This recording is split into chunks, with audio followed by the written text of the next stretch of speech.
As soon as they walked out, I locked my door and I turned around and I told my sons, we gotta go, it's time. So I went ahead and grabbed a box and I grabbed a suitcase. And because I was used to moving anytime Remi was sick, I knew how to pack a bag, just like we were going to the hospital. And I looked around at my house. I locked the doors. And then I left. We got in the car and I explained to the kids that it was time and that we needed to go.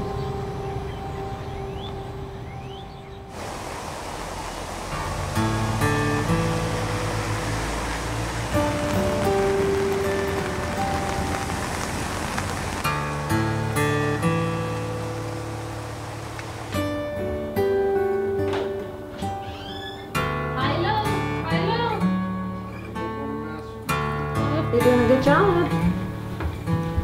Do you want one of these? Yeah, which one? My name is Sarah Ellett and I am a mom with 8 children ranging from ages 26 down to 5 years old. Choo, choo, choo. I was an insurance professional until just before Remi was born, and then I took on the role of being a homemaker and caregiver. And for about 5 years now, I've been taking care of Remi.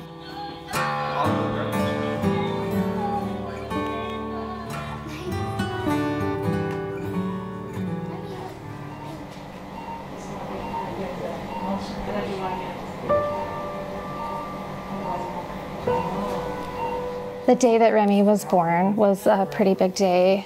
When she came out, she wasn't breathing, so they went ahead and resuscitated her, and then they brought her over to me, and I looked at her, and she was beautiful. And then they took her, and they put her in the isolette and started working on her. They wheeled me in to look at her, and I remember standing up, and I looked at the little isolette that she was in, and her face was wrapped up in gauze. So I wasn't quite sure why they had done that, but I could see that there was a lot going on. There were just various wires all over her body, and she was kind of laid out. She was on a vent, so they were helping her to breathe. And I just had to sit back down. I was overwhelmed when I first looked at her.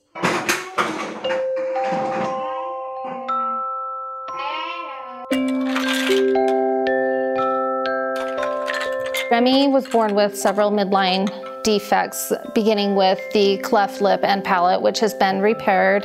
She also has a underdeveloped pituitary gland, and that controls her adrenal glands, her thyroid, and of course her growth hormone. Oh, you're putting your Legos together, huh? Come here. She has asthma and lung disease, as well as hypotonia and hydronephrosis, meaning that her left kidney is a little bit larger.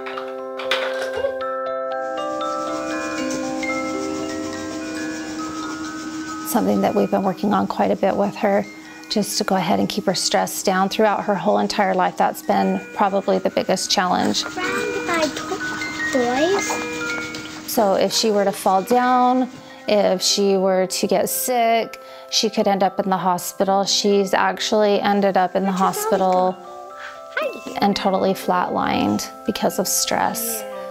So it's really important that we deal with that. Kisses? Mwah.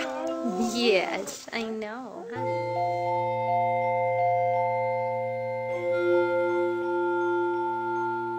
Well, the first time that I had realized that maybe cannabis could benefit Remi was when I read about a little girl in Colorado who was taking cannabis. I went ahead and read through the whole entire page, and I could see that it was safe.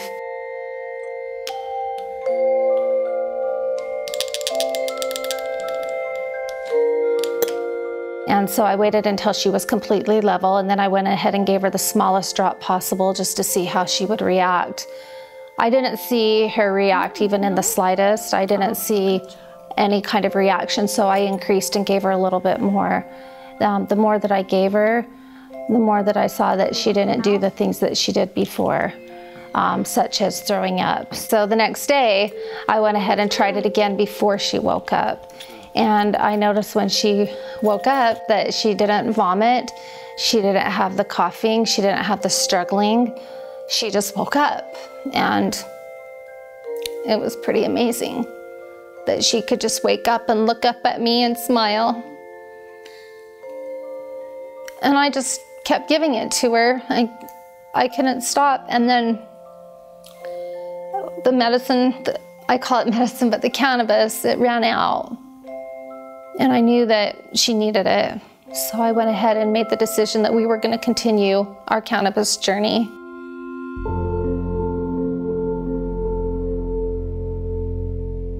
Cannabis is a medicine, and it's a medicine because we do have a physiological system that we all are hardwired for that is affected by cannabis. Come on in, honey. You want to visit me? Come on, let's go in here. Every medical condition is dependent on some physiology in our body, whether it's the GI tract, the nervous system, reproductive, immune system. This system, it's called the endocannabinoid system, is responsible for maintaining balance between all those systems. And so when you're talking about using cannabis, cannabis works perfectly on the receptors of that system. That's a good job. Thank you. Cannabis is a medicine. Can I shake hands with you? Fantastic. Well, she looks like a different child than I met the very first time I saw her. I think cannabis has been a great benefit for Remi. There are a couple ways to give Remi her cannabis. I tend to measure it out and go ahead and put it in a syringe, and then I put the syringe in through her feeding tube, but that goes into her stomach. That's the easiest way to give it to her. Another way that I will give it to her is under her tongue.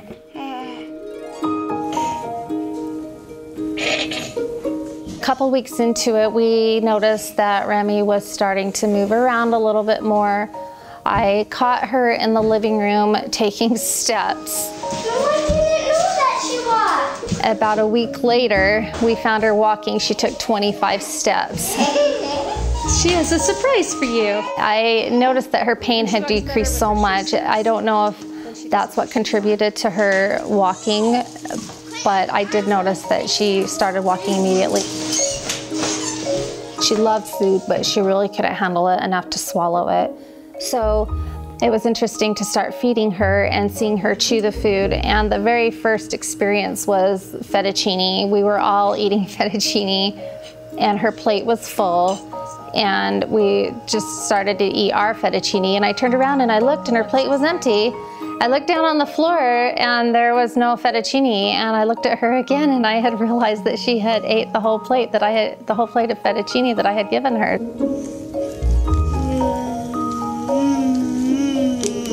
One of the other things that I noticed with Remi right away was that she was able to move her mouth a little bit more, and she started to vocalize more. It was almost like she discovered her voice, and she started to say "Mom," and she also would make these little squeals. Do you want Mom to help?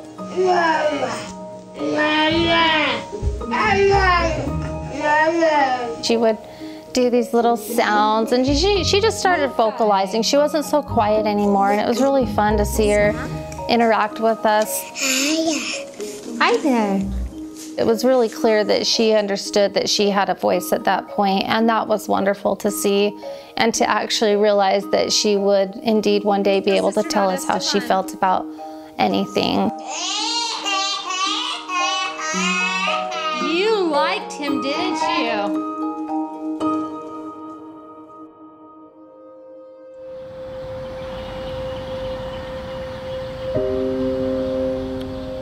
She was sitting on the countertop, and I was just feeding her, and my older son was home, and so he went ahead and let Child and Family Services into our home.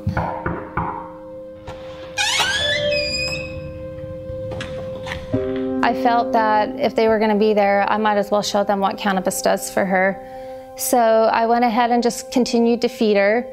They had a couple of stacks of paper there, And I looked down at the papers and I realized really quickly that those papers were my Facebook posts. And there was also papers there that had the official state symbol on them.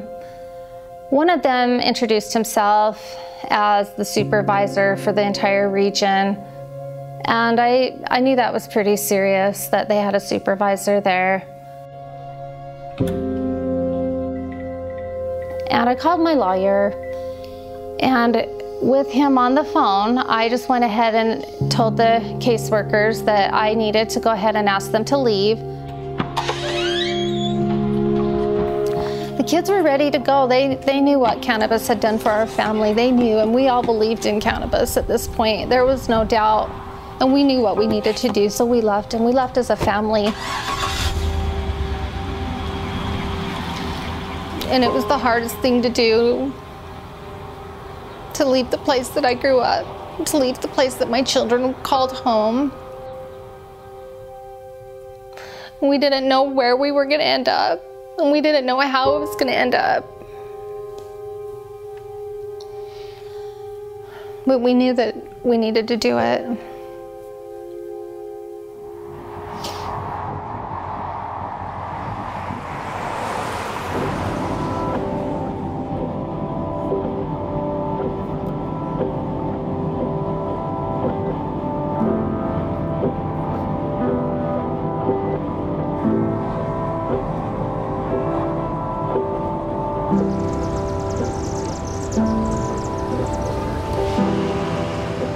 When we first arrived in Eugene, I realized that I wanted to go ahead and continue Remi's cannabis treatment.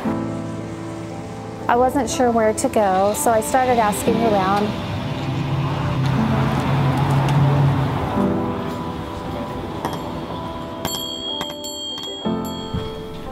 The neat thing about TJ's is they were donating us the oil, so we didn't even have to worry about the cost of the oil.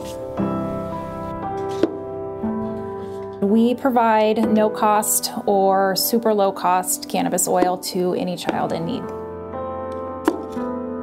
Remi has some things with her that cannabis isn't going to fix. It's not a miracle, but if it can help her to live a more full life, a happier life, you know, just walking straight, or if it can get her off two pharmaceuticals that make her feel bad, you know, if it can get other kids from 10 seizures down to 2 seizures, then that's a success. That's a success for us, and that's a success for them.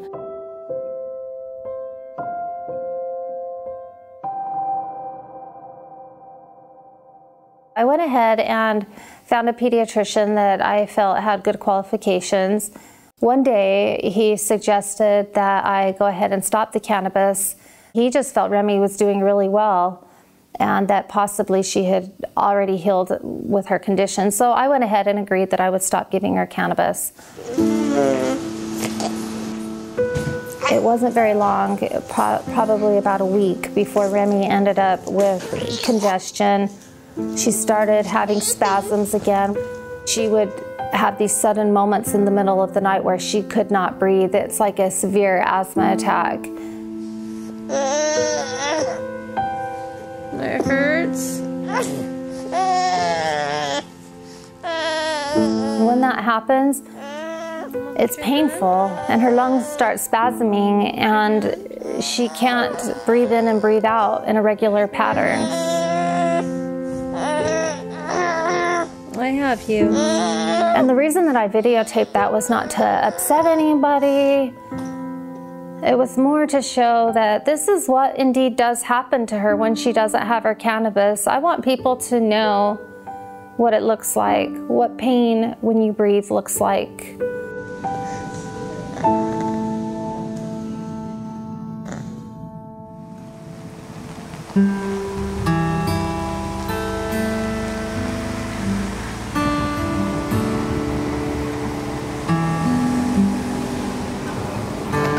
She will like it. That's a puddle. Remi's name is Remie Ellett, and what Remi means is remedy, and Ellett means sweet, small. And so together that means sweet, small remedy. And the reason that I named her that was when I was pregnant with her, the doctors really weren't sure that she was going to live, and that was really painful. for me to even comprehend, but at the same time I was preparing for that. But the irony to all of that is she really is the remedy to our family. She brings us all together and she's wonderful. Yeah. Here, which one do you want? And she's made us all live a lot better. But sometimes I just think to myself, isn't it funny that cannabis is just a sweet, small remedy? We don't have to take very much of it. We don't have to do a whole lot with it. It's just nature. Go for a walk? See the bird? And I just find that really unique that that's what her name means, and that's what ended up being her remedy.